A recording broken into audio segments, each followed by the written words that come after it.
ఎన్నో ప్రశ్నలు. అటువంటి స్థితిలో వాళ్ళు బెత్లెహేముకి నడిపించబడ్డారు. ఏ విధంగా నడిపించబడ్డారు అంటే, వారు ఫస్ట్ రిజిస్ట్రేషన్ మొదటి ప్రజా సంఖ్య కోసం వారు ఇద్దరు కూడా బెత్లెహేముకి నడిపించబడ్డారు. కొన్ని 700 సంవత్సరాల క్రితమే ఇటువంటి ప్రవచనం ప్రవచించారు మీకా ప్రవక్త.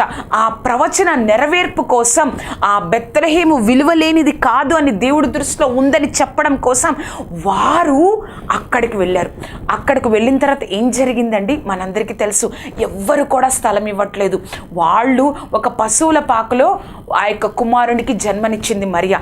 కానీ వాళ్ళు ఆ అర్థం కాని స్థితిలో వాళ్ళు ఆ యొక్క బెత్లెహేముకు వెళ్ళారు. కానీ ఏం జరిగిందండి, ఒక అర్థం కాని స్థితి నుంచి మొట్టమొదటిగా ఈ లోక రక్షకుణ్ణి చూసిన